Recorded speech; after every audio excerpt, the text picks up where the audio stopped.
नमस्कार, मैं जितेंद्र चतुर्वेदी। मतांतर में आप लोगों का स्वागत है। बात हम लोग अश्वनी उपाध्याय की करेंगे, वहीं से शुरू करेंगे और वहीं ख़त्म करेंगे। क्योंकि अश्वनी उपाध्याय को दिल्ली पुलिस ने गिरफ्तार किया, हिरासत में लिया है। गिरफ्तारी नहीं दिखा रहे हैं, जैसा कि संदीप सर ने अपने चैनल पे बताया भी, और वो इस बात को लिख भी रहे हैं। गिरफ्तारी क्यों हुई या हिरासत में क्यों लिया गया? पूछताछ क्या पूछेंगे कि साहब वहां पर नारे किसने लगाए। ठीक बात है, वो आयोजक थे भारत जोड़ो अभियान के, तो उनके कार्यक्रम में अगर कुछ हुआ तो उनको बुलाया गया पूछताछ के लिए। क्यों बुलाया गया? क्योंकि कुछ सेकुलर लंबरदारों ने शिकायत की। वैसे मैं आगे बढ़ूं तो इससे पहले मैं कहूंगा कि राहुल गांधी के खिलाफ भी दिल्ली पुलिस को शिकायत मिली है पास्को एक्ट के तहत। अब उनकी गिरफ्तारी होगी या नहीं मालूम नहीं, लेकिन कम से कम पूछताछ तो हो ही सकती है। उनको बुलाकर जिस तरह ये कहा जा रहा है आधिकारिक तौर पर कि अश्वनी उपाध्याय को बुलाया गया है ताकि उनसे पूछताछ की जा सके और उन लोगों की शिनाख्त की जा सके जिन लोगों ने वहां पर सांप्रदायिक नारे लगाए, जिससे हिंदुस्तान की हार्मोनी प्रभावित होती है, डिस्टर्ब होती है। उन लोगों से पूछने के लिए वो लोग कौन है ये पूछने के लिए उनको रात में बुलाया गया। तो ऐसी ही शिकायत एक वकील ने की है राहुल गांधी को लेकर, पास्को एक्ट का जिस तरह उन्होंने उल्लंघन किया और जिस उल्लंघन के कारण ट्विटर ने उनका अकाउंट तो सस्पेंड किया कि नहीं ये मालूम नहीं, चूंकि ट्विटर कह रहा है हमने नहीं किया, इन्होंने कहा कि वो उन्होंने किया, लेकिन ट्वीट उसने डिलीट किया। तो अगर पास्को एक्ट के तहत उनके खिलाफ शिकायत हुई है तो उनसे भी पूछताछ होनी चाहिए, एक बात। दूसरी बात, राकेश टिकैत जब आंदोलन कर रहे थे, सो कॉल्ड आंदोलन, क्योंकि वो जिस आंदोलन की बात कर रहे हैं वो आंदोलन का गढ़ मुजफ्फरनगर में पंचायत चुनाव, इन लोगों की जमानत तक जब्त होने की स्थिति थी, चुनाव हारे हारे टहल रहे हैं। जहां सबसे ज्यादा इसका प्रभाव है वहां भाजपा जीत रही। ये जिला पंचायत चुनाव में आपने देखा, वहां भी वो सीट नहीं निकाल पाए, जबकि उन सीटों पर महागठबंधन बना था। वो राकेश टिकैत के सो कॉल्ड आंदोलन में खालिस्तानी नारे लगे, पाकिस्तानी नारे लगे, तब राकेश टिकैत को क्यों गिरफ्तार नहीं किया गया या नहीं किया जा रहा है? एक सवाल। दूसरा, जो ये संदीप सर ने उठाया कि योगेंद्र यादव भी आंदोलन के अगुवा हैं और उस आंदोलन की अगुवाई वाले लोगों में वहां क्या क्या दुष्कर्म, यौनाचार, दुराचार हुए उस आंदोलन में, उस आंदोलन के अगुवा होने के नाते योगेंद्र यादव को क्यों नहीं गिरफ्तार किया गया?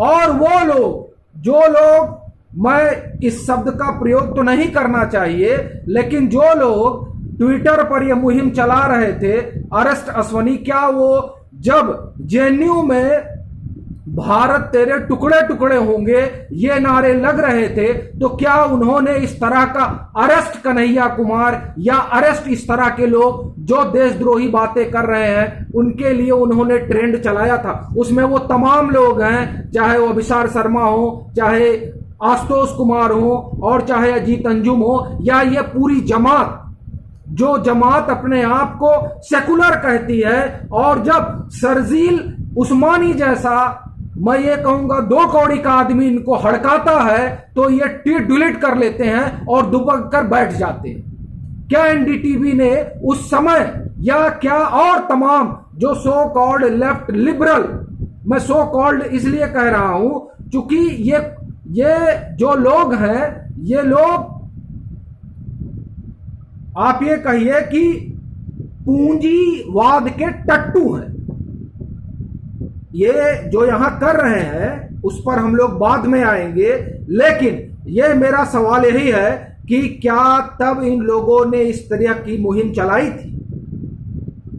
एक बात ये हुई। दूसरी बात, ये जब अश्वनी कुमार को हिरासत में लिया गया तो इससे एक बड़ा जनमानस आहत है। मैं उन लोगों की बात नहीं करूंगा जो लोग अपना टीआरपी बढ़ाने के लिए अभियान चला रहे हैं। मतलब अब वो भी सो कॉल्ड मीडिया चैनल ही रह गए।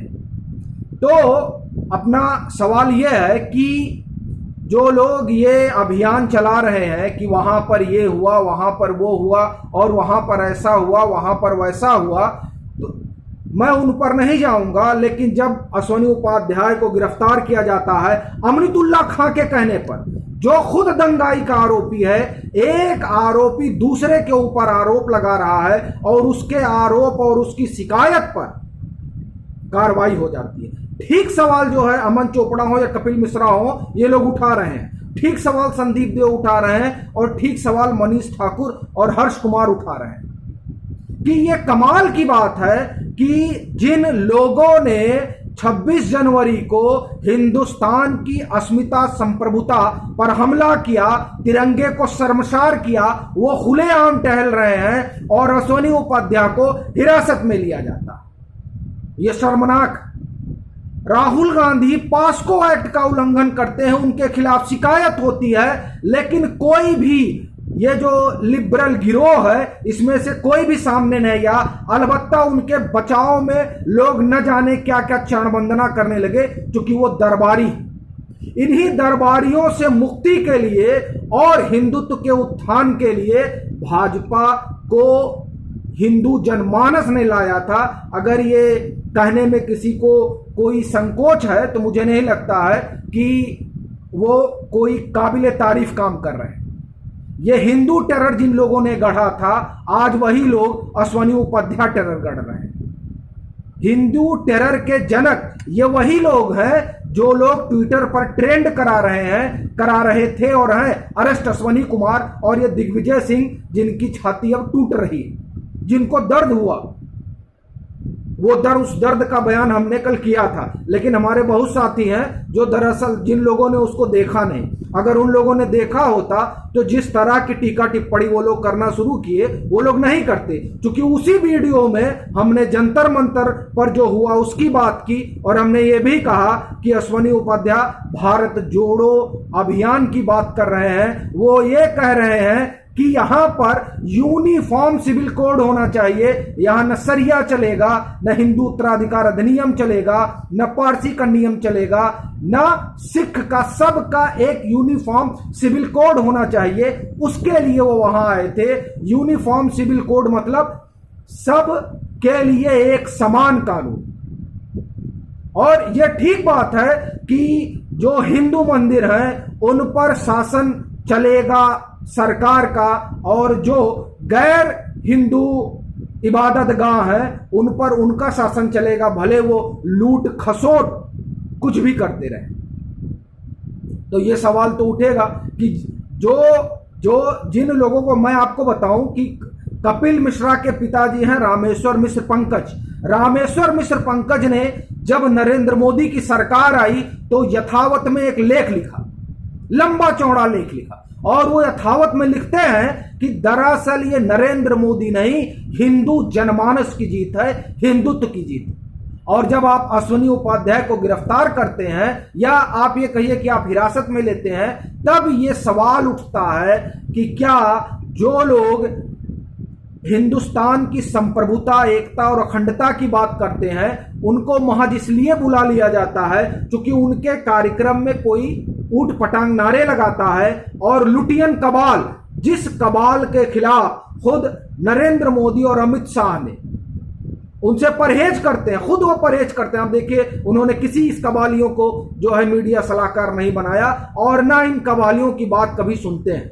लेकिन इस ट्विटर पर जो ट्रेंड हुआ उससे आखिर में कहां और कैसे दबाव बना यह समझ से बाहर है। 1960 के दशक में गौ रक्षा को लेकर एक बड़ा आंदोलन हुआ था और लाखों की भीड़ इकट्ठा हुई थी। मैं तो उस समय नहीं, मैं तो उस समय 1960 के दशक का अपने को क्या पता। ये कहानी हम लोगों के गुरु और संपादक राम बहादुर राय सर सुनाते हैं कि वो मजमा लगा था, और वो कहते हैं कि उस समय तो मेरी क्या बिसात, मैं तो यहां आया था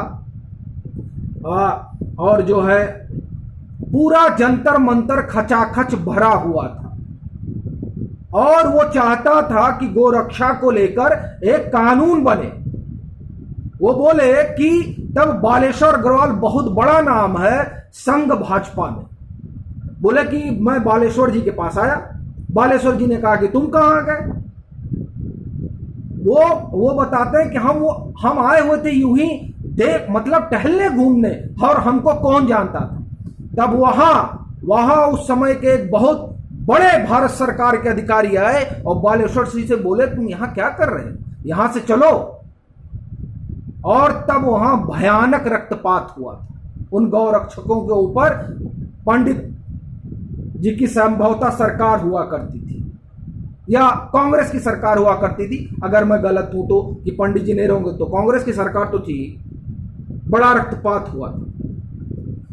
अब आप कहेंगे कि उसका इससे क्या लेना देना। दरअसल वो सरकार सेकुलर सरकार थी, वो सरकार कम्युनिस्टों की सरकार थी जो हिंदू जनमानस के जो उसका भाव है और जो हिंदू जनमानस या जो हिंदुस्तान की आत्मा है उसको देखने को तैयार नहीं था, उसको समझने को तैयार नहीं था। तो उसने एक बड़ी आबादी के ऊपर अत्याचार करवा दिया। यह 1960 के दशक की बात है। और आज जब अश्वनी उपाध्याय को पकड़ा जाता है तो वो यादें बरबस ताजा हो जाती हैं। आप ठीक बात है, आप पूछताछ के लिए ले गए, ये बहुत अच्छी बात है, लेकिन ये पूछताछ के लिए राकेश टिकैत को भी उठाया जाना चाहिए, राहुल गांधी को भी उठाया जाना चाहिए, योगेंद्र यादव को भी उठाया जाना चाहिए, और उन लोगों को भी उठाया जाना चाहिए जो जेएनयू के टुकड़े टुकड़े गैंग के पास गए थे उनका समर्थन देने के लिए, फिर वो चाहे सीताराम येचुरी हो और चाहे डी राजा हो या कोई हो। डी राजा वो जो वहां नारे लगे थे उसमें कहा जाता है कि डी राजा की बिटिया भी थी। तो दरअसल जब बात इसकी होगी कि हम पूछताछ के लिए बुलाए गए हैं, ठीक है, कानून को अपना काम करना चाहिए, लेकिन जब कानून इस तरीके से काम करने लगता है तब आवाज उठती है। और ये आवाज एक दो लोगों की नहीं, ये देखिएगा कि ये आने वाले कुछ घंटों में मुझे लगता है ये कि पूरे हिंदुस्तान की आवाज बनेगी और गली गली से लोग कहेंगे कि अश्वनी उपाध्याय को रिहा किया जाए। भले से आप कह रहे हैं हिरासत में लिया गया है, ठीक बात है, हिरासत में लिया गया है, रात 3 बजे हिरासत में लिया गया था, अब तो काफी पूछताछ हो चुकी हो। बहरहाल चलते हैं, और इस जिस पिंकी चौधरी की बात हो रही है उसको गिरफ्तार किया जाना चाहिए। फिर मिलेंगे हम लोग एक नए मसले और मुद्दे के साथ, तब तक के लिए राम राम।